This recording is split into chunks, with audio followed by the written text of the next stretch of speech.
আসসালামু আলাইকুম। আমি এখন দাঁড়িয়ে আছি দুবাই আরব আমিরাতের ব্যস্ততম একটা জেলা শহর আজমান সিটি। তো আজমান সিটির আশেপাশের বাস টার্মিনাল এবং সুন্দর সুন্দর জায়গাগুলো আপনাদেরকে দেখাবো। অবশ্যই আমার ভিডিওটা শেষ পর্যন্ত দেখবেন এবং যদি ভালো লাগে অবশ্যই লাইক শেয়ার কমেন্ট করবেন।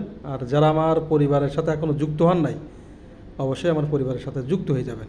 তো এই দেখেন, এটা হলো আপনার জেলা শহর দুবাইয়ের ব্যস্ততম সিটি আজমান বাস স্ট্যান্ড এবং টার্মিনাল। তবে এর সাইডে বিশাল বিশাল কিছু বিল্ডিং আছে, যেহেতু দুবাই বিল্ডিংয়ের শহর, দুবাইকে বলা হয় ইমারাতের শহর। তো সেই বিল্ডিংগুলো আপনাদের দেখাবো। অবশ্যই ভিডিওটা শেষ পর্যন্ত দেখবেন, আশা করি আপনাদের ভালো লাগবে। তো আমি এখন আসলে হাঁটতে হাঁটতে যাচ্ছি আস্তে আস্তে সেই বিল্ডিংয়ের দিকে আপনাদের দেখানোর জন্য। এবং শহরের উপরে দেখেন খরমা খেজুর গাছ লাগানো, দেখছেন? এটা হলো আপনার দেশের যে জেলা সার্ভিস, ডিস্ট্রিক্ট সার্ভিস গাড়ি। দেখেন খেজুর গাছগুলো, খরমা খেজুর গাছগুলো কত সুন্দর করে শহরের ভিতরেই লাগিয়ে রাখছে এবং এখানে পানির ব্যবস্থা আছে, সব কিছু আছে। ঠিক আছে, কারণ শহরের ভিতরে গাছগাছালি থাকলে আসলে খুব ভালো লাগে, আবহাওয়াটা ভালো লাগে, লোকজন এসে বসতে পারে, একটা অন্যরকম পরিবেশ, খুব ভালোই লাগে। আর এই যে বিল্ডিংগুলো দেখাচ্ছি না, সামনে যাচ্ছি আমি, গেলে বুঝতে পারবেন। দেখেন কত সুন্দর লাগছে না খরমা খেজুর গাছগুলো দেখে। আর শহরের ভিতরে এরকম ছায়া থাকলে এখানে অনেক লোক এসে বসে, দেখছেন কিছু মানুষ এখানে দাঁড়াই আছে। আর যখন প্রচণ্ড গরম আসে তখন কিন্তু গাছের ছায়ার যে বাতাস, মাশাআল্লাহ অনেক ঠান্ডা লাগে, খুব ভালো লাগে আর কি। তো আপনারা ভিডিওটা শেষ পর্যন্ত দেখেন, আমি সেই বড় বড় বিল্ডিংগুলো আপনাদেরকে দেখাবো। এটা হলো আপনার দেশের যে মানে জেলা শহর, জেলা সার্ভিস যে বাসগুলো দেয়, এলে সেই বাসগুলো সব এখানে দাঁড়িয়ে আছে। এদের টাইম হলে এরা এখান থেকে চলে যাবে, কেউ কারোর জন্য কোনো অপেক্ষা করবে না, সময় হলেই চলে যাবে। সাইডে খরমা খেজুরের গাছ।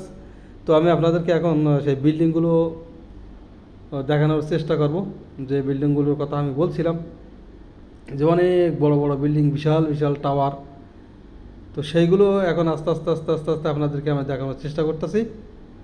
এই যে দেখেন, মানে ক্যামেরার দিকে একটু ভালো করে খেয়াল করবেন, তাহলে বুঝতে পারবেন যে বিল্ডিংগুলো দেখেন বিশাল বড় বড় বিল্ডিং এবং এত সুন্দর করে ডিজাইন করে আসলে বিল্ডিংগুলো বানানো, সত্যি দেখার মতো অসাধারণ।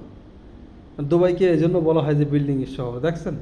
মাশাআল্লাহ, একদম নিখুঁত, কি কারুকার্য, কি ডিজাইন, মানে একবার দেখলে মনে হয় আরেকবার দেখি। যার কারণে মানুষ তো আসলে সময় পাইলেই দেশে এবং বিদেশের মানুষ যারা আছে তারা দুবাইতে আসে। এত পরিষ্কার, দেখেন ক্লিন, দেখছেন কোনো একটা কাগজের টুকরা পর্যন্ত আপনি পাবেন না, এতগুলো জায়গা ফাঁকা জায়গা, দেখেন একটা কাগজের টুকরা পর্যন্ত নাই, এত সুন্দর ক্লিন পরিষ্কার সিটি। কারণ এখনও পর্যন্ত বিশ্বের ভিতরে যে কয়টি পরিষ্কার পরিচ্ছন্ন দেশ আছে তার ভিতরে দুবাই সম্ভবত এখনও পর্যন্ত 1 নম্বরে আছে, মানে পরিষ্কার দিক দিয়া, সৌন্দর্যর দিক দিয়া। হ্যাঁ, তো আশা করি আপনারা আমার ভিডিওটা যারা শেষ পর্যন্ত দেখছেন আপনাদের ভালো লাগছে, আর কেমন লাগছে অবশ্যই একটু কমেন্ট করে জানাবেন। আর দেখেন প্রত্যেকটা বিল্ডিং, মানে এক একটা বিল্ডিং এক এক রকম। তো সবাই ভালো থাকেন, আমরা